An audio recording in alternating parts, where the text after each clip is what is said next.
Eggleston. On your left, Haley is a product of Ridgefield High School, one of my prior students. She's a graphic designer. We have Josh Espinand. You did so great the first time. I did. Espinandit. Animator from, he lives in Vancouver, works in Portland. And then Melissa Burt is a graphic designer that works for the ESD 112, so that services all the school districts in the whole region, Vancouver, Ridgefield, Bliss Center, I think all the way up to Toole, right? Castle Rock. Castle I think, Rock. Yeah, but my Alma mater. department works with people all over the state, Okay. actually, yeah. Let's see, I think I'll have Haley, if you'd like to go first, and then we'll have Josh go, and then Melissa, if you'd like to go last. Sure. We'll lead with that. Okay, so I'm gonna pull up. Yeah, I scooted to the side last. There we go. And just I wanna see. just double Yeah. checking the folks in the back. You should be working. There's no work today. If you have your question up, that's all you got. I shouldn't hear a lot of clicking mouses or anything like that. Just have your question up. Be attentive. Of course, no phones or anything like that. Be a good audience, and ask questions when you feel there's a good chance for that. Right. Do you want me to zoom in when I'm looking at your work? Okay. Great. So like you said, I'm Haley Eggleston. I own my own business as a graphic designer called McGraw Designs. A little confusing. Started it before I was married, so I was Haley McGraw. Started my business in college, so in 2018. Like Mr. Hunley said, I did graduate from Ridgefield, so I was literally in your seats almost 10 years ago.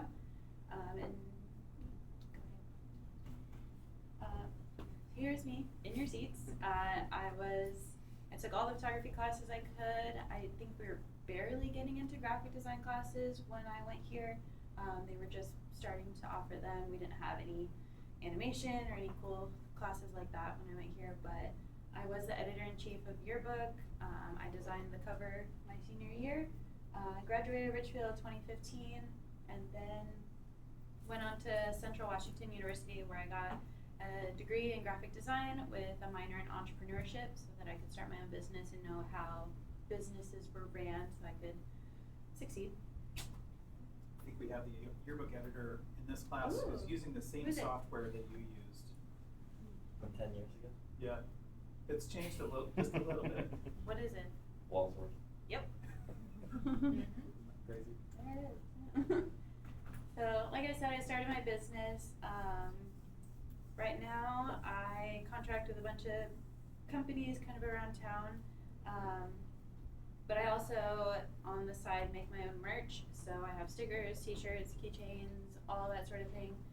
Started with roller derby kind of stuff, moved to Pacific Northwest, and now I do a lot of Ridgefield stuff, some cheerleading stuff, just because I am the Ridgefield JV cheer coach. Started a family, have 2 kids, so being flexible to work from home is really, really nice.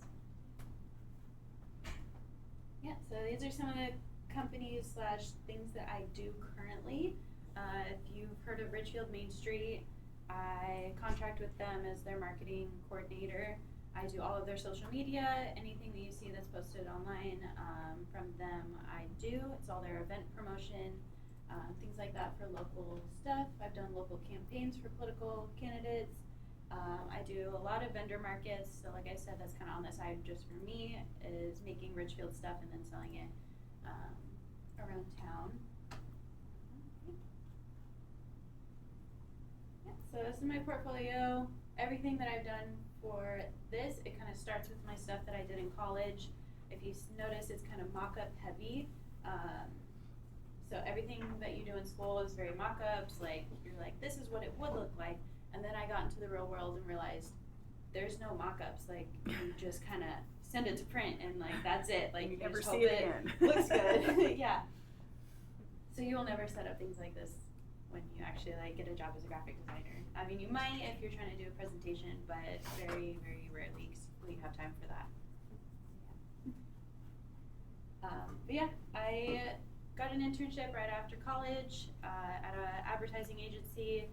realized they were doing a lot of like digital stuff, and I'm more print design. So I started working at a company in Canby, Oregon called Canby Signs and Graphics, where I did a lot of logo work, a lot of clients just coming in, one-off projects where it's like, make a logo this week, next week I'm doing a truck wrap, and the week after that I'm doing like a 50-foot billboard sign for a side of a wall. So it's just various projects. I learned a lot there, a lot of on-the-job training, learned how to do cut lines, things like that. But I do a lot of social content. So like this is a lot of stuff from Ridgefield Main Street that I've been working on recently, whether it's going and videoing an interview of someone and then posting it online, working with platforms like Facebook, Instagram, TikTok, things like that. I do all of their e-newsletters, their weekly updates of what's going on around town.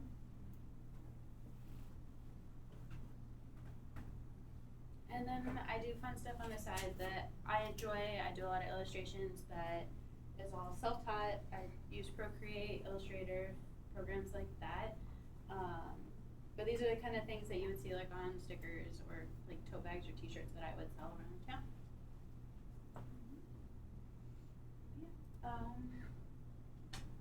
Typography is my tried and true. I love it. Anything that's word-based, I enjoy. A lot of hand lettering, things like that. Yeah, that's me in a nutshell. There you go. Cool. Next. All right, thank you, Haley. All right, Josh is going to talk about his animation samples here. Sorry, did you say you want me to take If the you want to microphone with clip you? it when you go up there, that would be helpful. We'll hold it. Yeah. Oh, I didn't. You did it last time I though, did it last and I time. didn't. This time. So yeah, we'll just edit the recordings. Great. Um, I did better this time though. Yeah, so I'm Joshua Espasandin. I am a full-time animator at this studio called Bible Project, where we make these like educational 5-minute videos on this very strange book called the Bible. This is a very old animation reel that I have from like 2017, and I haven't updated it because I'm not looking for any more work. I have plenty on my plate. And so this is just, you'll see some 3D animation in here. That was back from school. Everything else is stuff I've done with Bible Project. So go ahead and show that.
So yeah, that's an old demo reel of mine, and this is kind of what you'd want to show a studio, an employer, to get hired and show like this is the kind of work that I can do, and we'll just very quickly go. These are graphic designers, not animators, so they're not as They interested might in this. take a class from you later on. Okay. So, yeah, they're Cool. pretty interested in the process, I think. Okay, cool. So if you pull up the rough animation, so this is a shot from a series that has just started releasing. First episode of a 10-part series released on the 1st January, and doing a lot of frame-by-frame animation. In my reel, it was a lot of like puppeted animation. where a character's illustrated and then I just move it around like a paper puppet.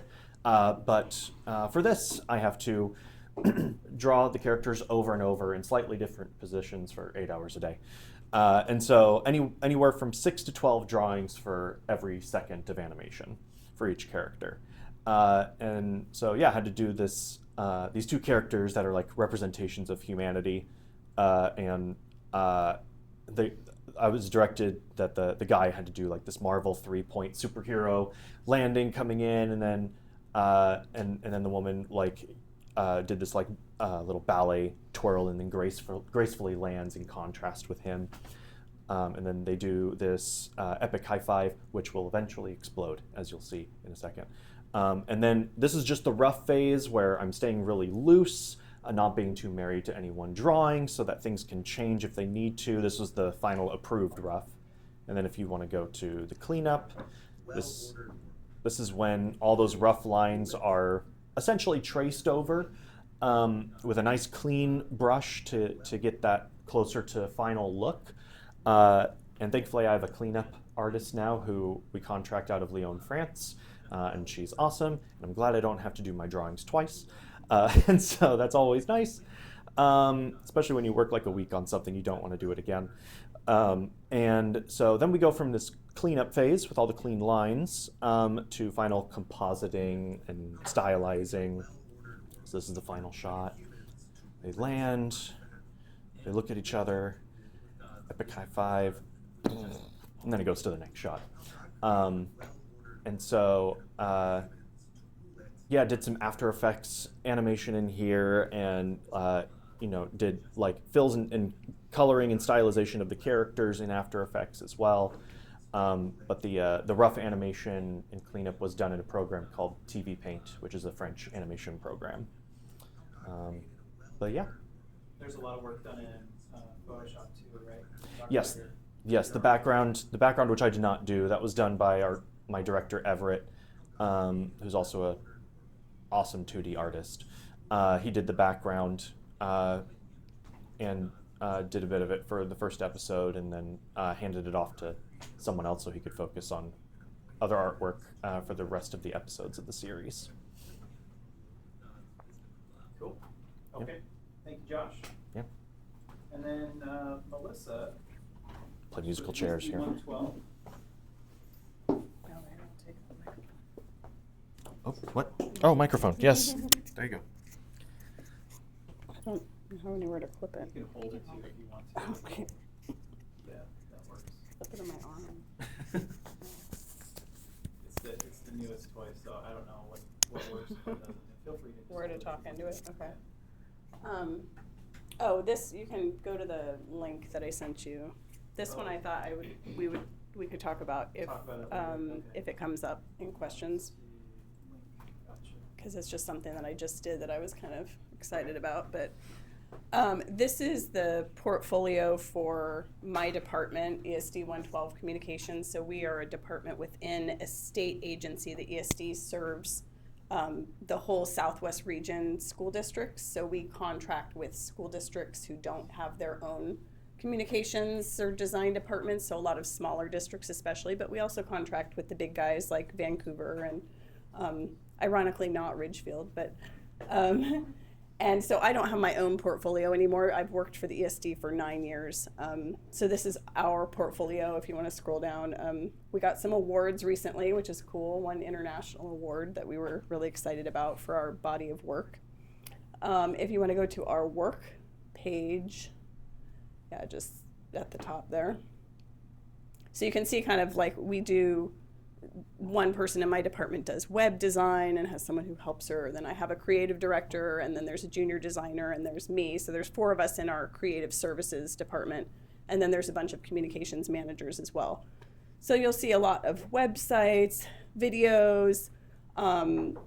These are like some newsletters for Vancouver that I've done, or a levy mailer for Washougal. So all the work that we do is education work. So it's for school districts or maybe prevention agencies that are contracted through the ESD or other ESD programs. So it's the same kind of work as a typical graphic designer, but the clients are all education based, and it's a state job, so it's cool because I get a lot of paid time off and sick leave and really good benefits and pay and stuff, which I like, and steady work. My background, I got into graphic design through journalism in high school. I was the editor of my school newspaper, and so when I went to college, I thought I wanted to be a journalism major or an English major. I really like writing too. And I actually have writing as part of my job also. I'm also a copywriter and write content. So when I went to college, I discovered that I didn't actually really want to be journalism was very cutthroat and competitive, and that was not me at all. But I discovered that I really liked actually laying out the newspaper. I didn't really care about writing the stories. I just liked layout. And so that's kind of how I got into graphic design. I've never actually taken an art class or a graphic design class. I think it's great that you guys are to get into it really early. It's cool. Because sometimes when you teach yourself, there's gaps in your knowledge that you discover later that, oh, I didn't even know. I've been working with this software program for 20 years and I didn't know I could do that. So it's nice to get to learn it in class. But so my degree in college, I ended up going for English literature. That's what I have a degree in. I did my thesis on Hamlet. And then, but I've been working for 25 years in graphic design. That was always my job. And so out of college, I went into working for the newspaper doing ads, and then a local ad agency. And then I moved down here and I worked for a company as their in-house designer, in-house marketing for a private company that sold things basically. And then I worked for a group of designers. There were like 30 designers that were all hired to work on this Target Canada account. So I worked for Target for a while, kind of indirectly, which was cool because I worked with a really big team of designers, which was fun because we could learn things from each other and bounce ideas off each other. And then I went to the ESD, which is located in Vancouver, and I didn't have to commute to Portland, which was a big deal for me because I'm a mom. And so it's really nice to work for government now. And I've been here for 9 years. So that's pretty much my story. Cool. All right. Thank you, Melissa. So additionally, if you have any general questions of what you've seen so far, feel free to shoot them at our panel. I'm going to pull up the list of questions and then ask you to ask when you're ready your question that you posed.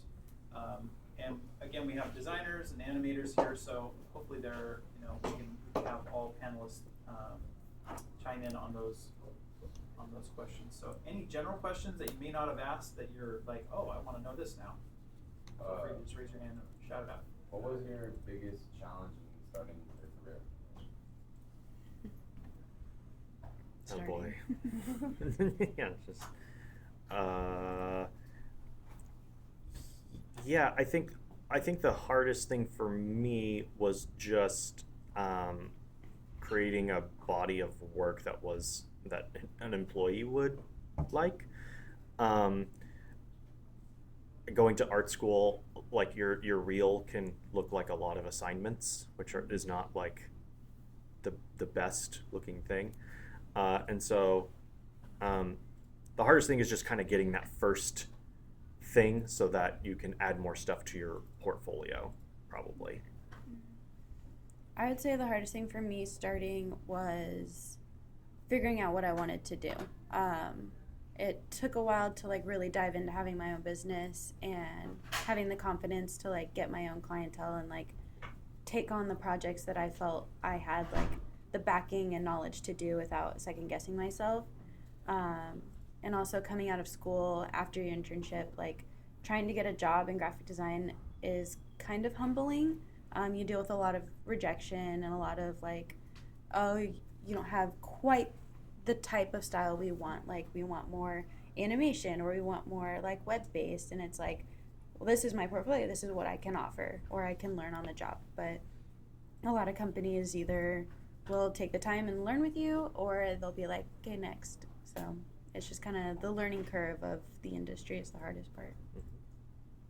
And I guess I always had all my jobs in college were college jobs that were like working for the bookstore as the graphic designer or the layout for the newspaper and things. So I didn't really like graduate and then go out to look for a graphic design career. It kind of found me, but I think in transitions between careers, what you're saying is really true. And sometimes you have to just take whatever job is out there and offered, even if you're like, oh, this isn't really what I want to be doing, but there's always something that you can learn from whatever job that is, and then you can build up your portfolio more, and then that gives you that just enough experience of what you need to get that other job. Like when I actually applied to the job at the ESD like 2 years before I got that job because I got laid off from a business job, and I applied on it and didn't get it because of whatever pool of candidates applied, and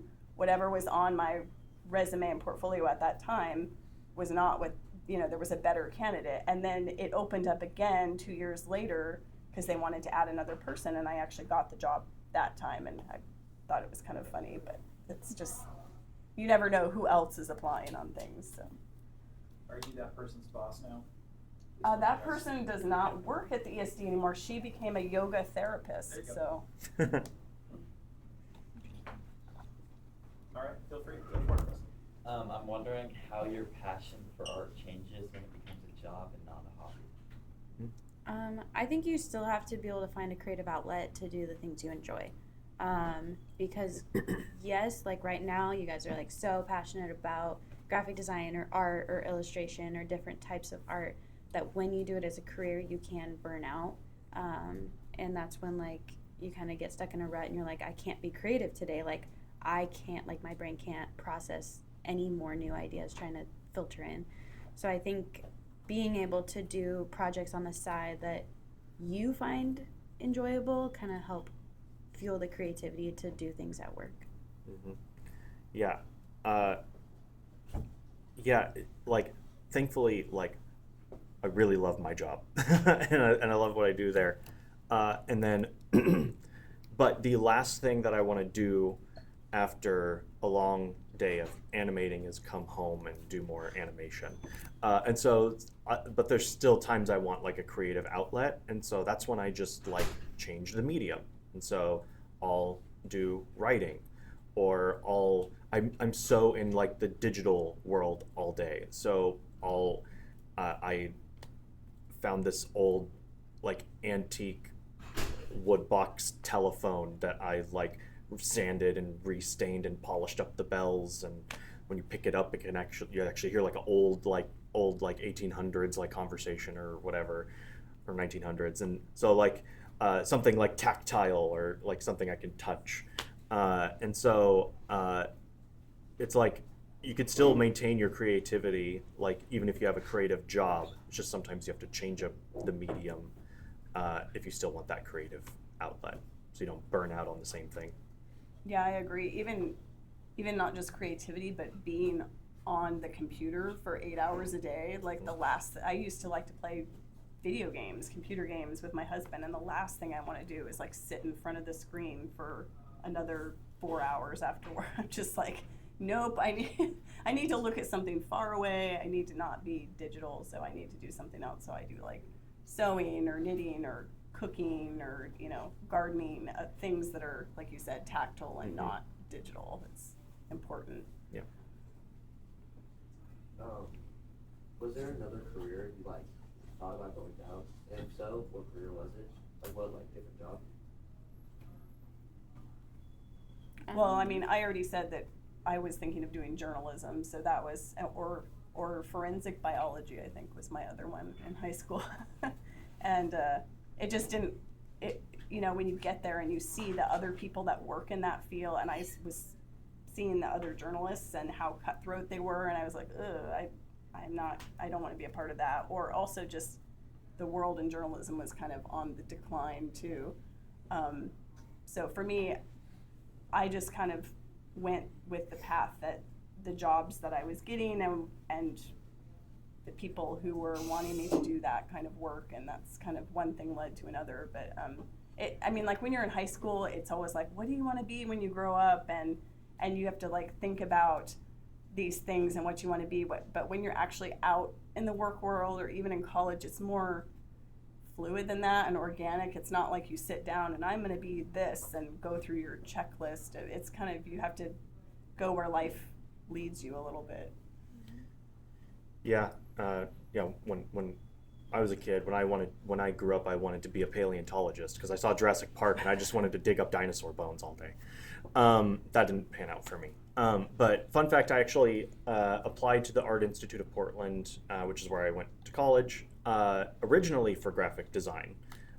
Because I wasn't that smart, and all I knew was that I liked to draw, and graphic design was a real job, and that's all I knew. But then, like the admissions counselor, that was just me not really understanding what graphic design was, and thankfully I didn't, because it like is totally doesn't mesh with my skill set.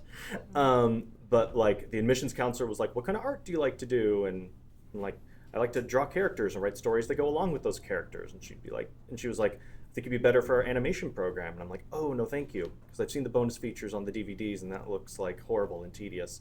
But then learning how collaborative it was, and so many crafts coming together in animation, that's what really attracted me. It was like the team effort stuff.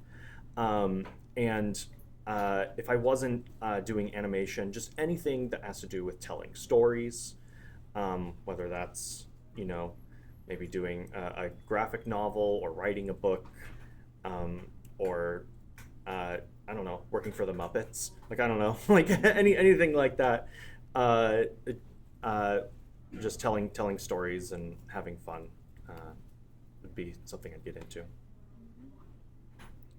I would just agree with both of them. Is like once you're in the industry, like life is not very like set in stone. You have the freedom to like kind of explore different options, even if you do have like a 9 to 5. Like, I don't know, with me, because I can set my own hours. I mostly work during my kids' nap time, but I also, like I said, I'm a cheer coach, and like I have all these different avenues that I can do. I've done photography.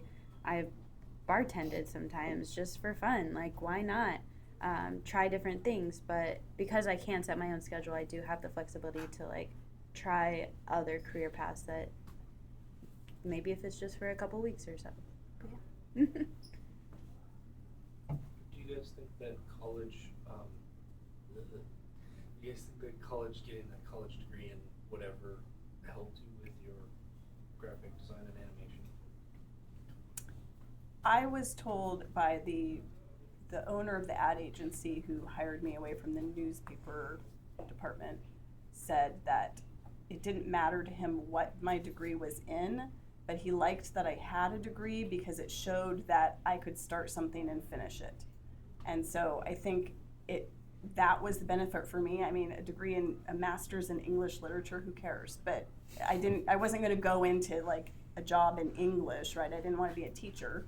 But it was just that starting and finishing, and you could have a goal and complete it. And I think that was the big benefit for me. Yeah, school definitely helped me. I did 4 years at art school, and that's how I best learn, is just being in a classroom setting, in person, collaborating. But don't go $100,000 into debt if you don't have to.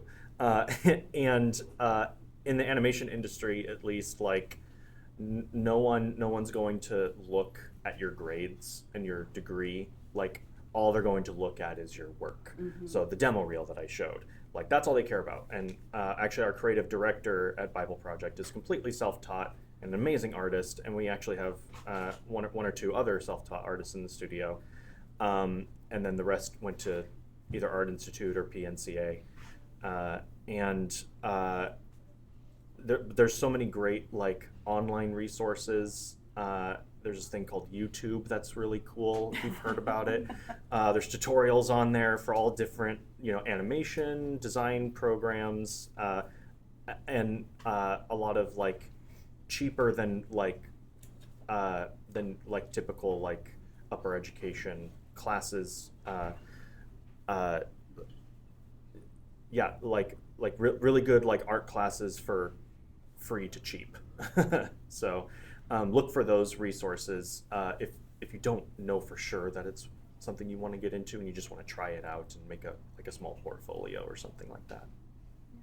I mean, I went to college and learned so much more than just graphic design there. I learned how to run a business. I learned how to present in front of people. Like if I was your guys' age and I was up here, I'd be in tears trying to present to you because I could not public speak to save my life. And just the confidence that I gained in college was like unmeasurable, something that I wouldn't have been able to do if I was just by myself. But That's a good point. Yep.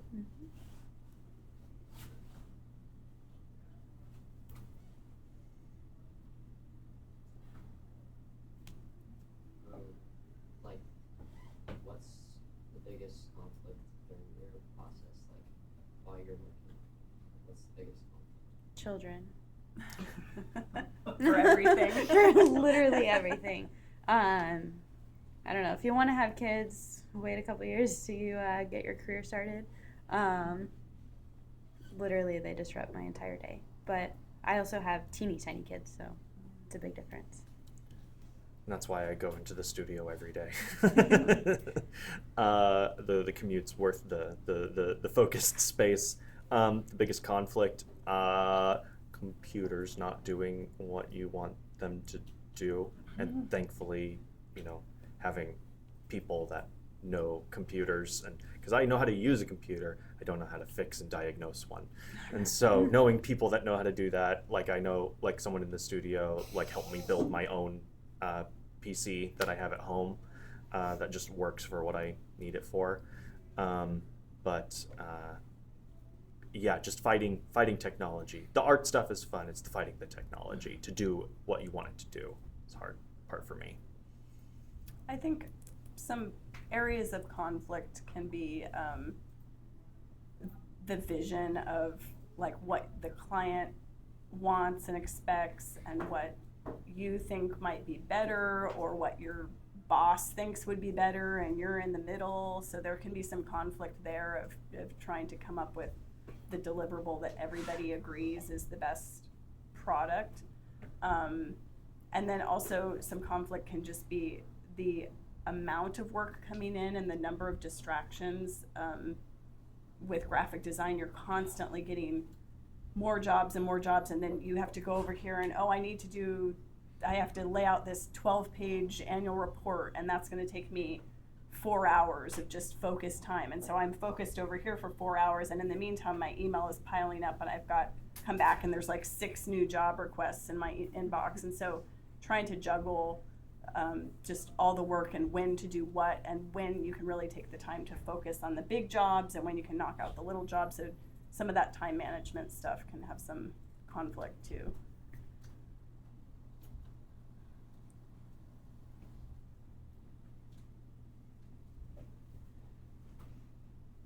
Yeah.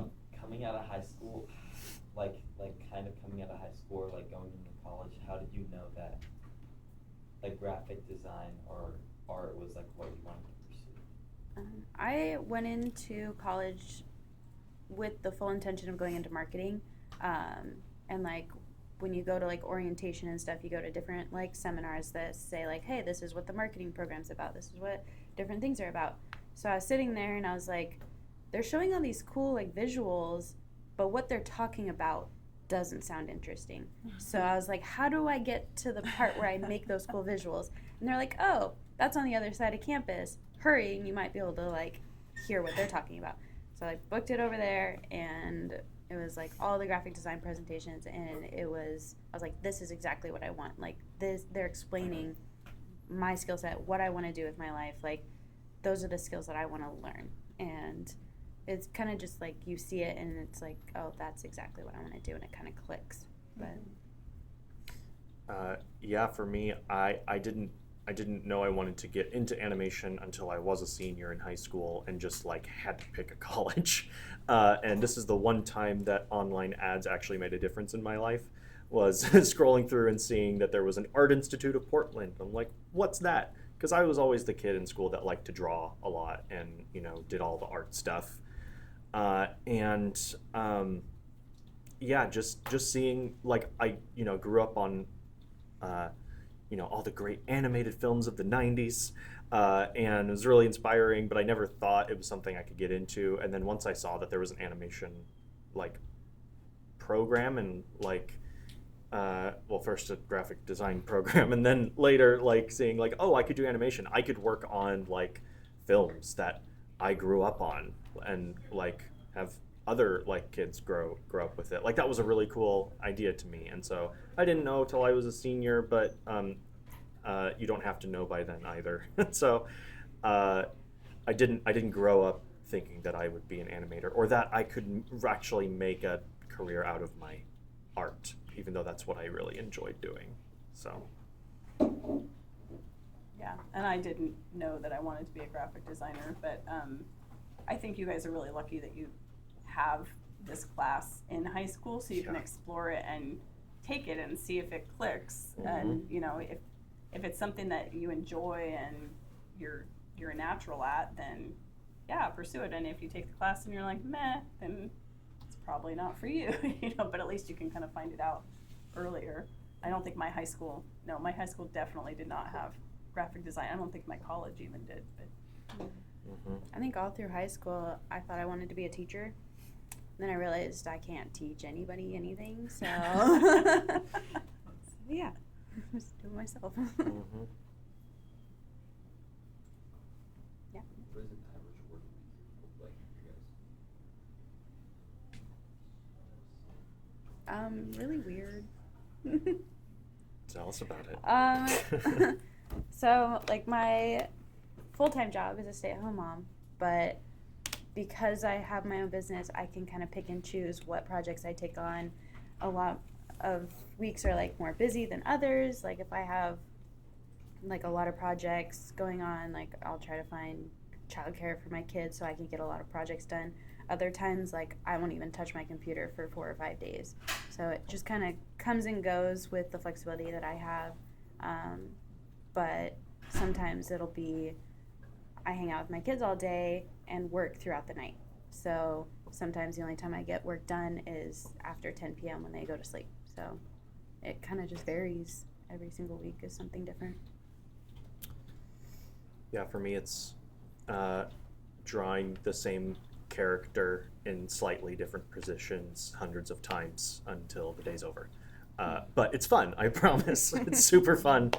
But yeah, just like a lot of heads down, like focusing on a shot. There was a point a couple months ago where I was taking on more of an art direction role, and keeping track of some of the work of some of our contractors that one lives in France, the other lives in UK, helping us with animation stuff, and so having to keep like stuff consistent, so it looked like it was all being worked on by the same person, and keep the characters on model, and make sure the animation is up to quality. And so I did a little bit of that while my art director was working on a different project.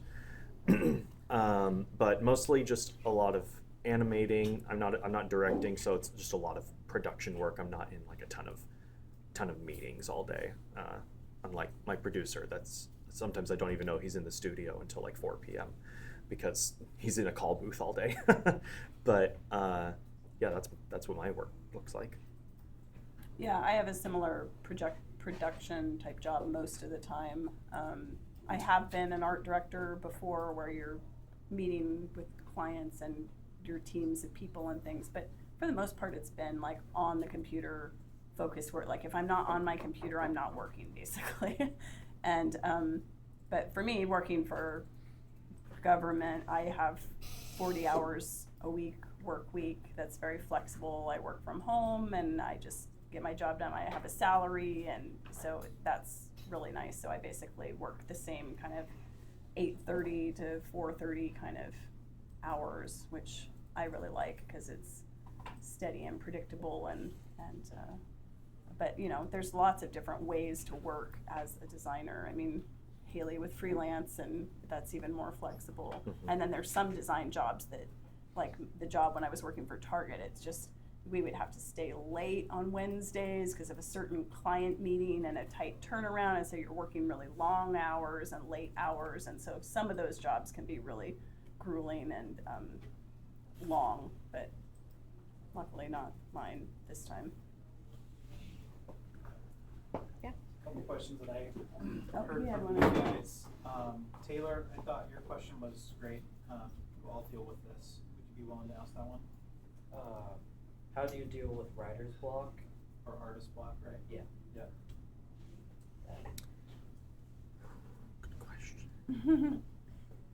I think for me, it's tough when there's a project that I don't want to work on and I just keep putting it off because I just can't think of the solution. But luckily I have a lot of work to do, so I can always just do other jobs in the meantime. And usually my best ideas come to me like in the shower in the morning, or like out on a walk or something where I'm away from my desk and I'm not working at the time, and then it's like, oh yeah, I can totally do it like this, and then come back the next day and tackle it. So I guess that would be like taking a break from it and just doing something else, or having like some sensory time to just kind of shut down and reset your brain. That can help. Yeah, when it comes to like if I'm working on a shot and I'm like, I don't even know where to start with this one, if it's really complicated, something like one way for me to think about it is just kind of like drop the ego and ask for help. Like there's a lot of artists in the studio, and just like going to one of them that I really respect and being like, hey, like what would you do with this sort of shot? And even if I don't take their suggestion, it gets me thinking about like, oh, they solved it this way, so then I can do it these 3 other ways if I want to, because of how they solved that problem. And so even just like having a conversation with another artist to kind of just spark some inspiration. Also just go on a walk. Just go outside, granted if it's not as cold as it is right now, but get up, walk around the house even, or the studio, wherever you're working at, and just clear your head, or like for my job, like research is watching cartoons, and so that just watch a cartoon, and see like what you can glean from it and what you can put into your own work. I don't know. I always start with a color palette. Like that's the biggest thing that I always just start with, is because when you're looking at a blank page, it's kind of intimidating. So I at least try to start with what colors I want to use for a certain project. What kind of mood am I setting through the colors, and like where's that going to take me? Yeah, another quick thing I'd say, I guess, is like if you're dealing with that block, just the first idea is usually like the worst one, and so just do it. Just do the worst one, get it out of the way, and then you can look at it and be like, okay, now what could actually make this better? I call it plussing. So what could I do to plus this and just make it a little bit better? And then you just iteratively like make it better and better as you go, and then that gets to a better final product. But if you have to get the good or the bad idea just out of the way first, then just, as long as it doesn't take up a whole week or something, like do the rough bad idea first, and then just try and see what you could do better with it. I know in college, like for especially logo design, we had to sketch 100 different options before we could even start on the computer. Oh my gosh. So we had to do like little thumbnails about this big, and my professor came around and counted every single one of them to make sure we had 100. And so we had 100 different variations of the exact same thing. And so that really kind of just got our juices going. I wouldn't say do that for every project, but maybe like 10 different things. Because then you start thinking out of the box, like, what can I do with the letter E? That there's only so many different things that you can do with it. Yeah, I had a class where I had to do 100 different ways a cartoon duck could try and move this stubborn camel. I had to come up with 100 different ways, like pushing, pulling, net, crane, like just like get all the ideas out of the way. I make them do 3. Maybe I should make them do more. Yes. No, Crash the Yes. whip. like that. No. So sorry, guys. There's 2 questions I'd like to hear. Lily, question, I Oh, think yeah. would be really relevant, and then Micah, I'd like to hear yours after Lily's. So my question was, how do you guys manage to stay focused? I mean, I couldn't even imagine like 8-hour workdays just on the screen. Manage to If stay that's all you do, focused. anyways. Yeah, how do you stay focused? Do we stay focused? Do we? Yes. I don't think you can focus for 8 hours No. on a computer unless No. I can if I'm in a project that's started, and then once I get started and into it, I just want to finish it, and so then Sometimes you lose I track get of time. hyper focused, and lose track of time. But going from little job to little job to little job, it's there's a lot of in between where you're not focused, and you have to try and get back to being focused, and that's a struggle. I mean, that's like a daily struggle for me. It can be, there's a lot of distractions and email. I had to turn off my notifications for email and messaging and stuff like that, because I kept, every time there was the little number down at on the Outlook icon, I had to like go see what it was, so I had to turn those off because it drove me crazy. I never got anything done. But We talk about a lot of Star Wars and Disney movies and Legos and like a lot of sidebar conversations to keep our sanity intact. And like, so there's a lot of moments where it's just like talking, which also like gets you inspired and thinking creatively. Just try not to talk for 2 hours with your coworker. Like while I'm working, I'll have like an easy to listen to podcast or music. When I'm in the planning phase of like laying out keyframes, like key drawings for my animation, I'll probably put on something more instrumental, nothing with words or lyrics or anything, so that I am just focusing on the planning of a shot, because that requires more brain power. And then once I'm like filling in the drawings with like in-betweens and just all the in-between drawings to like smooth out the animation, or doing all the like more like busy work, I can go on autopilot and listen to the podcast, something more intellectual to keep my brain alive while my arm is just doing this almost on autopilot a little bit.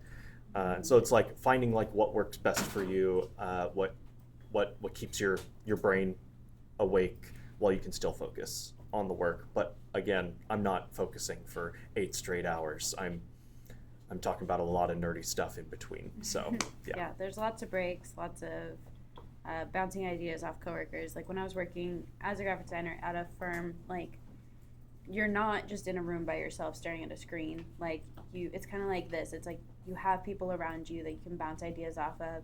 You can have sidebar conversations while you're still clicking away like at your design.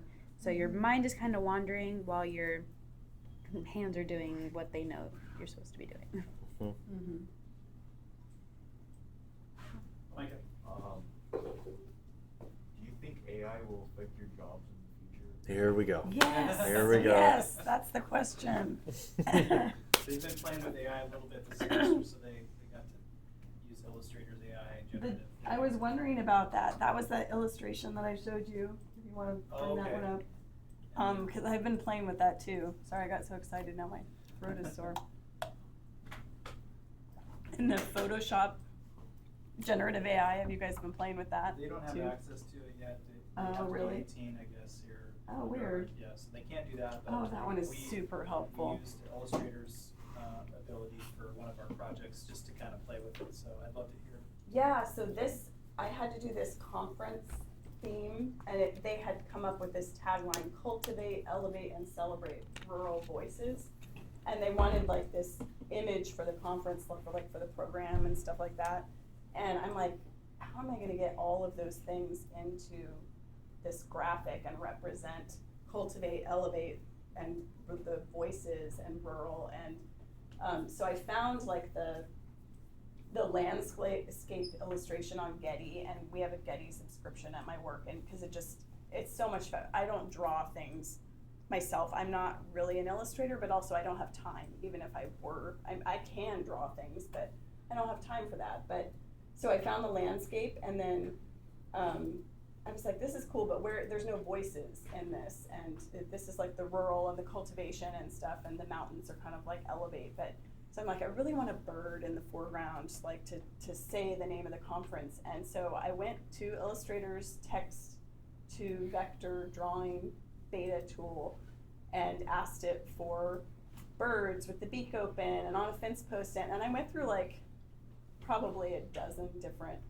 rejected iterations of it. And it finally came up with this one, and I'm like, holy cow, this is perfect. And it actually blended with the background, and I was just so excited that I had to show you guys, because I'm glad that you've been playing with it. So I think AI for graphic designers is going to be a game changer. I mean, when I was your age, we were just starting to get layout in the computer, and I learned about paste up with like wax rollers and border tape and all these things because we didn't have computers for design. I think AI to your generation is going to be like the computer programs were to my generation, where you're learning all this stuff and you're going to go out in the world, and if you become designers, AI is going to completely change the workflow. It's going to just get better and better from here. I use Photoshop's where like a client will give me a picture with a certain crop, and I need it for like this horizontal web header that needs to be like this tall and super wide, and you need an area for text on top of it.